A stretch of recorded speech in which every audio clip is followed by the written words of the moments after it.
বাংলা সাহিত্যের কিছু গল্প নিয়ে আমার এক বিশেষ নিবেদন স্তুতি। আপনারা শুনছেন স্তুতি, আমি সৌরভ বেজ আজ নিয়ে এসেছি আপনাদের জন্য একটি নতুন গল্প, দেশনেতা সংগ্রামী নেতাজি সুভাষচন্দ্র বসু। শুরু হচ্ছে আজকের গল্প দেশনেতা সংগ্রামী নেতাজি সুভাষচন্দ্র বসু। সর্বত্যাগী দেশপ্রেমিক। দেশপ্রেমের যদি কোনো সার্থক নাম থাকে, সেই নাম হল সুভাষচন্দ্র।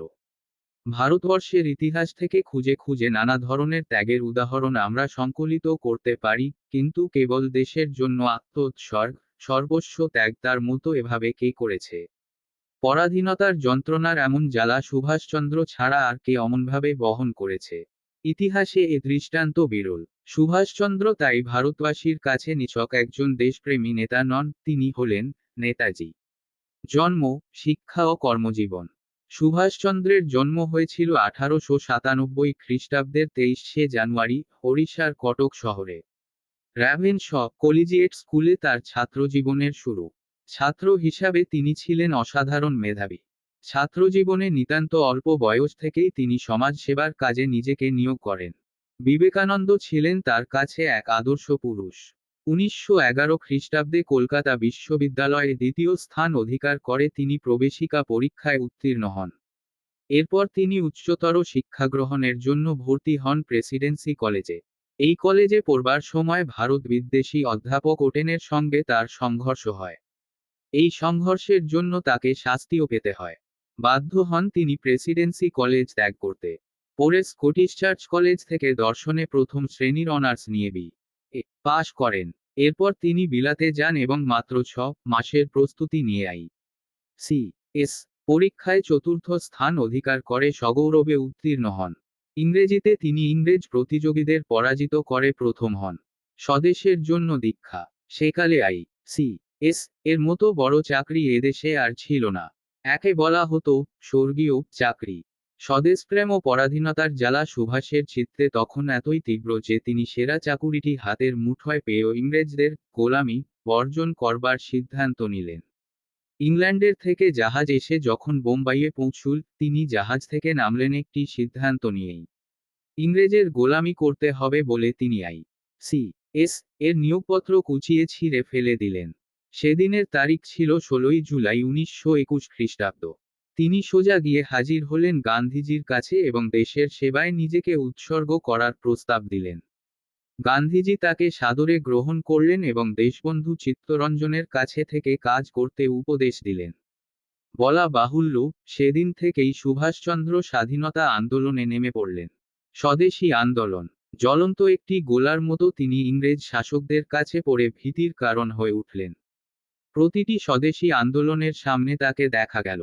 অসহযোগ আন্দোলন থেকে ইংরাজ ভারত ছাড়ো আন্দোলনের পূর্ব মুহূর্ত পর্যন্ত তিনি সর্বত্র নেতৃত্ব দিতে থাকলেন। বাংলাদেশ তখন সবিশেষ সক্রিয় ছিল সহিংস বিপ্লববাদ, সেই বিপ্লবীরাও বিশেষভাবে আশ্রয় খুঁজে পেলেন সুভাষচন্দ্রের নেতৃত্বের ভেতর। ইংরেজ শাসক আতঙ্কিত হয়ে তাকে কারারুদ্ধ করল। স্বদেশ সেবায় এইভাবেই অভিষেক শুরু হলো তার। 1938 খ্রিস্টাব্দে সর্বসম্মতিক্রমে তিনি কংগ্রেসের সভাপতি নির্বাচিত হলেন। পরের বছরে তিনি মহাত্মা গান্ধীর অসহযোগিতা সত্ত্বেও আবার কংগ্রেসের সভাপতি নির্বাচিত হলেন। পরিণামে মহাত্মা গান্ধী ও তার সহযোগী নেতাদের সঙ্গে মনোমালিন্য দেখা দিল। বলা বাহুল্য, স্বাধীনতা ও তার উপায় এবং পথ নিয়েই ছিল জনের মতো স্বাতন্ত্র্য। ইতিমধ্যে দ্বিতীয় মহাযুদ্ধ বেধে গেল। সুভাষচন্দ্র পুনরায় বন্দী হলেন। স্বাস্থ্যের কারণে ইংরেজ শাসককুল তাকে তার এলগিন রোডের বাড়িতে অন্তরীণ করে রাখল। 1941 সালের 17ই জানুয়ারি ওই বাড়ি থেকে সুভাষ ছদ্মবেশে গোপনে উধাও হয়ে গেলেন। ইতিহাসে এক নাটকীয় ঘটনা ঘটল। এ ধরনের ঘটনা ভারত ইতিহাসে বিরল। ইউরোপ থেকে জাপান।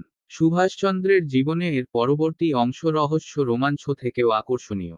উত্তর পশ্চিম সীমান্ত প্রদেশের সংকীর্ণ গিরিপথ দিয়ে তিনি ছদ্মবেশে পৌঁছলেন আফগানিস্তানে।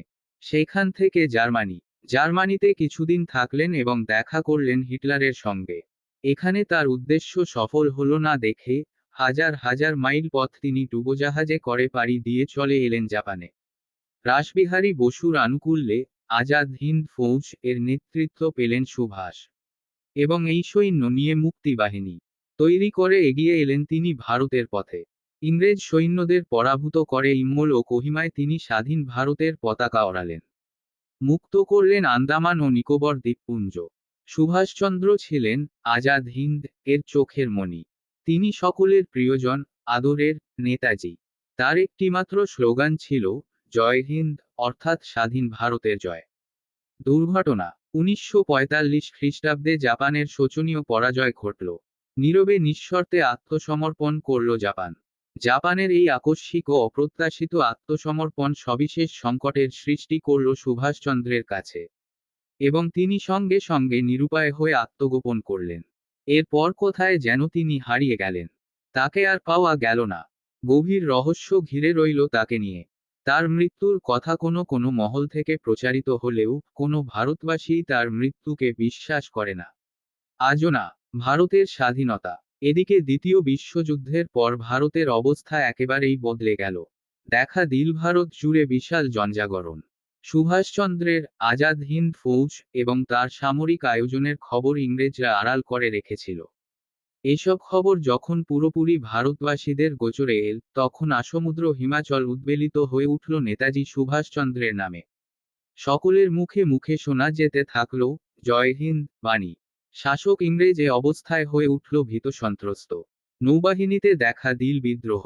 পথে পথে বের হতে থাকলো বড় বড় শোভাযাত্রা, মিছিল। সারা ভারতবর্ষ জুড়ে চলল এক প্রলয়কাণ্ড। প্রতিবাদ আর প্রতিবাদ। এইসব কাণ্ড দেখে ইংরেজ ভারত ছাড়া সিদ্ধান্ত নিল, এবং আমাদের ভারতবর্ষ হঠাৎ স্বাধীন হলো। অমর নেতাজি। নেতাজি কিন্তু আর ঘিরে ফরে এলেন না। তাকে ঘিরে ঘনীভূত হতে থাকলো নানা রহস্য। কেউ বলে তিনি মারা গেছেন, কেউ বলে না। এই সংশয় ও বিতর্কের ভেতর না গিয়েও আমরা যা বলতে পারি তা হলো, তিনি জন্ম মৃত্যুর ঊর্ধ্বে, তিনি অমর। তিনি চির তারুণ্যের প্রতীক। পৃথিবীর ইতিহাসে তিনি একমাত্র ব্যক্তি যার জন্মদিন আছে অথচ মৃত্যুদিন নেই। দেশপ্রেম যেমন অমর, তিনিও ঠিক তাই। সুভাষচন্দ্রের মতন মানুষ পৃথিবীর ইতিহাসে বিরল। তার মতো আর দেশপ্রেমিক কে আছে? গান্ধীজির ভাষায় বলতে হয়, তিনি হলেন দেশপ্রেমিকের ভেতর রাজপুত্র, প্রিন্স অ্যামং পেট্রিয়টস। তার সঙ্গে কি কারো তুলনা চলে? আপনারা শুনছিলেন দেশনেতা সংগ্রামী নেতাজি সুভাষচন্দ্র বসু। রচনা: সৌরভ বেজ। গল্প পাঠে: সৌরভ বেজ। গল্পটা যদি ভালো লেগে থাকে তবে চ্যানেলটা সাবস্ক্রাইব করে পাশে থাকবেন এবং বন্ধু ও পরিবারের মধ্যে শেয়ার করবেন। আবার একটা নতুন গল্প নিয়ে হাজির হবে স্তুতি।